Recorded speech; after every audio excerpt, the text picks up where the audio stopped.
Olá! Hoje a gente vai desvendar uma coisa que está em quase todo contrato que se assina por aí, mas que pouca gente para entender de verdade. As taxas de juros. O que será que se esconde naquelas letrinhas miúdas que pode de repente transformar uma dívida pequena numa baita dor de cabeça? Pois é, essa é a pergunta de R$1 milhão que a gente vai responder aqui. E a resposta, olha, começa com uma ideia bem simples, mas que tem um poder gigantesco de mudar o jogo financeiro. Vamos começar pelo básico do básico. A melhor forma de pensar nos juros é como se fosse um aluguel. Quando alguém pega dinheiro emprestado, na prática, está alugando aquele capital. O juro, então, nada mais é que o preço que se paga por esse aluguel. É uma compensação para quem emprestou por ficar um tempo sem poder usar o próprio dinheiro. Mas, óbvio, a história não é tão simples assim. Os juros têm duas caras bem diferentes. Uma é o preço, a outra é a penalidade. E entender a diferença entre elas é o primeiro grande segredo para decifrar qualquer contrato. Todo mundo conhece a famosa multa por atraso, né? Ela é o exemplo perfeito do juro como penalidade. A função dela não é remunerar o empréstimo, de jeito nenhum. A função dela é punir quem atrasou o pagamento. E isso já nos leva direto para a nossa primeira grande distinção. E aqui estão os nomes técnicos da coisa. De um lado, a gente tem os juros remuneratórios, que são basicamente o tal preço do aluguel do dinheiro.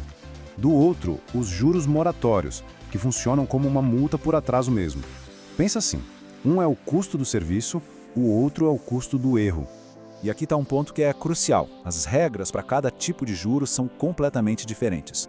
Os juros remuneratórios, o preço, são a base do negócio do banco e por isso podem crescer de uma forma bem complexa. Já os juros de mora, a penalidade, são super controlados pela lei, geralmente limitados a 1% ao mês, com um cálculo simples. E isso, claro, é uma proteção importante para o consumidor. Então, a gente falou que os juros remuneratórios podem ter um cálculo complexo. Chegou a hora de entender o porquê. Este aqui é o mecanismo que cria aquele famoso efeito bola de neve, os juros compostos. Primeiro, o mais fácil de entender. Juros simples. Imagina que alguém pega R$1.000 emprestado a 10% ao mês, por 3 meses. O cálculo é bem direto. 10% de R$1.000 dá R$100. Durante 3 meses, isso dá R$300 de juros. Simples assim, linear, super previsível. Agora, a grande estrela do sistema financeiro. Os juros compostos. O famoso juros sobre juros. Aqui o negócio muda. Os juros que são gerados em um mês são somados ao valor principal. E no mês seguinte, os juros são calculados em cima dessa nova base, que ficou maior. É aí que a mágica ou a tragédia acontece. O efeito disso é impressionante. No comecinho, o crescimento dos juros compostos parece até inofensivo, quase igual ao dos juros simples. Mas com o passar do tempo, essa curva começa a ganhar tração e de repente dispara para cima. É o crescimento exponencial em plena ação. Lembra daquele nosso exemplo de R$1.000? Pois é, com juros compostos, em só 3 meses, o total de juros não seria R$300, e sim R$331. Uma diferença de R$31 pode até parecer pouca coisa, mas imagine esse efeito ao longo de anos no financiamento. A bola de neve vira uma avalanche. E aqui vem o detalhe mais importante de todos. Essa ferramenta super poderosa, os juros compostos, não é uma exceção. Ela é a regra. É o motor padrão por trás da esmagadora maioria dos produtos de crédito, de cartão de crédito a financiamento imobiliário. Ok, agora que a gente já entendeu como os juros crescem, a próxima pergunta é, mas como eles são pagos de volta? A forma como as parcelas são organizadas faz toda a diferença no mundo. E existem basicamente 2 sistemas principais para isso. A primeira, e talvez a mais popular para bens de consumo, é a tabela Price. A grande vantagem dela é a previsibilidade. A parcela é a mesma do comecinho ao fim do contrato, o que ajuda muito no planejamento financeiro mensal. Aqui a gente vê a comparação direta entre a tabela Price e o seu principal concorrente, o saque. Na Price, as parcelas são fixas, o que é ótimo para se planejar. O problema é que no início, a maior parte da parcela vai só para pagar juros. Já no saque, as parcelas começam mais altas e vão diminuindo com o tempo. Por quê?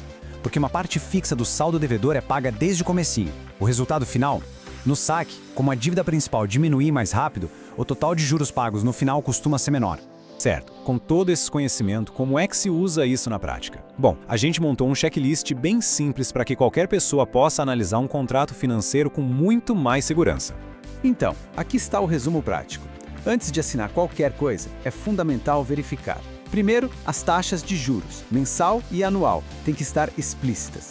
Segundo, procurar pela palavra capitalização, que é o que indica juros compostos. Terceiro, qual é o sistema de pagamento, price ou saque. E claro, quais são as penalidades por atraso. Ah, e uma dica rápida. Se a taxa anual for maior que a taxa mensal multiplicada por 12, pode ter certeza que tem juros compostos aí. Ter esses pontos em mente, olha, muda o jogo completamente. Transforma qualquer pessoa num consumidor muito mais informado. E essa é a reflexão que fica. Entender esses mecanismos não é só sobre matemática, sabe? É sobre ter poder de escolha. Saber exatamente o que se está assinando é o primeiro e o mais importante passo para ter uma saúde financeira sólida e, claro, para evitar aquelas surpresas bem desagradáveis que ninguém quer ter.